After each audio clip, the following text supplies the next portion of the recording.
প্রিয় খামারি ভাই ও বোনেরা এবং যারা দর্শক শুনছেন, আমরা এখন যে ছাগলটিকে দেখাচ্ছি, এটা দেখতেই পাচ্ছেন যে আমরা 1 মাস আগে এটার কিন্তু সি সেকশন বা সিজারিয়ান সেকশনের মাধ্যমে 2টা মৃত বাচ্চা বের করেছিলাম।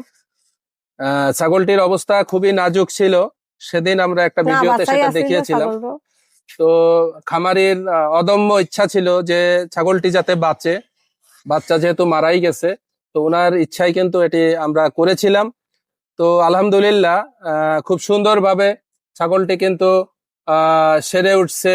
সে এখন খাওয়া দাওয়া এবং তার দেখতেই পাচ্ছেন যে জাবর কটা সুস্থতার যতগুলো লক্ষণ সবগুলোই তার মধ্যে আছে।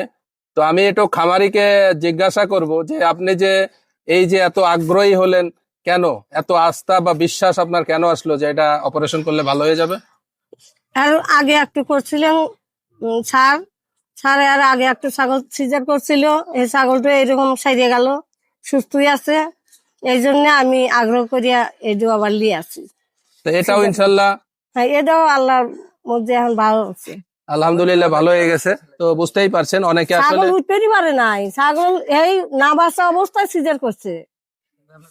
হ্যাঁ, ছাগল তো উঠতেই পারে আপনি তো না। খুশি এখন, না বোঝাই হ্যাঁ। যাচ্ছে যে খুশি, উনি খুব খুশি আছে। মজাতেই আছেন আর কি। তো সেটাই বলবো, যারা অনেকে বলে থাকেন যে আসলে ছাগল বা গরু সিজার করলে এটা সুস্থ হয় না বা ভালো হয় না, আমি তাদের আমি উদ্দেশ্যে বললাম তাড়াতাড়ি করে লিয়ে আসলে আসি আমরা যে সিজার কোনো শখ করে করি না। সিজার খুব প্রয়োজন হলেই করা হয়। এবং আমি ইতিমধ্যে এই যে আমি কয়েকদিন আগে একটা গরুও দেখাইছি আপনাদের, সে গরুটাও কিন্তু সুস্থ আছে। ওনার মুখেই শুনলেন যে ওনারই 2টা ছাগল, এটা 2য় নম্বর ছাগলকে সিজার করার মাধ্যমে আমরা বাচ্চা বের করেছিলাম। আলহামদুলিল্লাহ সেটাও ভালো আছে। কাজেই কোনো টেনশন বা হতাশা নয়, দরকার আসলে দক্ষ একজন ভেটেরিনারি সার্জন বা যারা এই বিষয়ে পারদর্শী তাদের শরণাপন্ন হওয়া এবং সেটা সঠিক সময়। ধন্যবাদ।